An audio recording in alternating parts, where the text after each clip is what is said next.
మళ్ళీ ఈరోజు డిసెంబర్లో నేను వచ్చాను ఇక్కడికి. మిచ్చం తుఫాను కోసం వచ్చి పరిశీలించాను. మీకు ధైర్యం చెప్పాను. నేను అడుగుతున్న ఈ సంవత్సరం రైతాంగం పూర్తిగా చితికిపోయారు. వ్యవసాయం పైన ఆధారపడినటువంటి రైతు కూలీలు ఇబ్బంది పడ్డారా లేదా అని మిమ్మల్ని అడుగుతున్నా. ఈ ప్రభుత్వం ఏమైనా చేసిందా అని మిమ్మల్ని అడుగుతున్నా. ఒక చెత్త ప్రభుత్వం. వరదలు వస్తే తుఫాన్ వస్తే రావాలా లేదా ఇక్కడికి? కనీసం తుఫాన్ రావడం ఒక ఎత్తైతే వరదలు వస్తే కాలవల్లో పూడిక తీయకుండా ఎక్కడికక్కడ పొలాలన్నీ ముంపు గురై సర్వనాశనం అయిపోయే పరిస్థితి వచ్చింది. ఇంకో పక్క నేను అడుగుతున్నా, ఆ సమయంలో ధాన్యం కొనే దిక్కున్నారా అని అడుగుతున్నా. కొంటే డబ్బులు ఇచ్చారా అని మిమ్మల్ని అడుగుతున్నా. సంచులు ఇచ్చారా అని మిమ్మల్ని అడుగుతున్నా. పక్కన మిల్లుంటే ఎక్కడో మిల్లుకు పంపించి మీ పొట్టగొట్టే పరిస్థితికి వచ్చారు. ఒక్క ఇబ్బంది కాదు, నేను ఎన్నో విధాలుగా ప్రయత్నం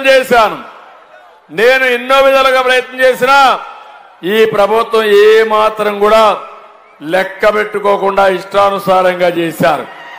కనీసం రైతంటే కనీస గౌరవం లేని ప్రభుత్వం ఈ ప్రభుత్వమనా కాదని అడుగుతున్నా మిమ్మల్ని.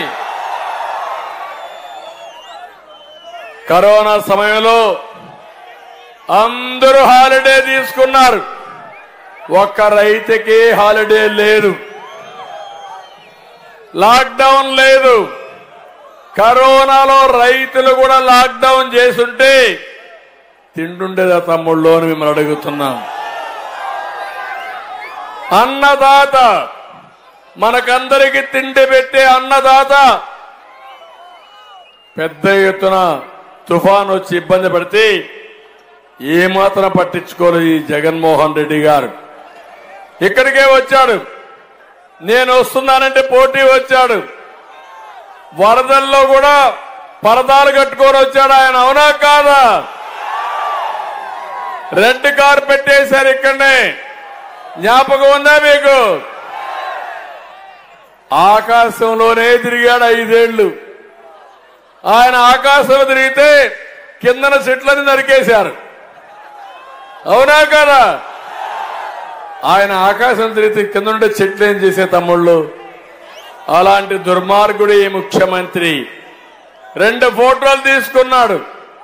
ఏమన్నా 1 రూపాయి మీకు ఇచ్చాడా? ఏమన్నా జరిగిందా? సహాయం వచ్చిందా? ఇంకా ఓట్లేస్తారా అని మిమ్మల్ని అడుగుతున్నా. దీనికి అదనంగా కరువు వచ్చింది. కరువులో కూడా ఇబ్బంది వచ్చాయి. కనీసం వేసవిలో తాగేదానికి నీళ్లివ్వని అసమర్థ ఇబ్బంది వచ్చాయి. కనీసం వేసవిలో తాగేదానికి నీళ్లివ్వని అసమర్థ ముఖ్యమంత్రి ఈ జగన్మోహన్ రెడ్డి.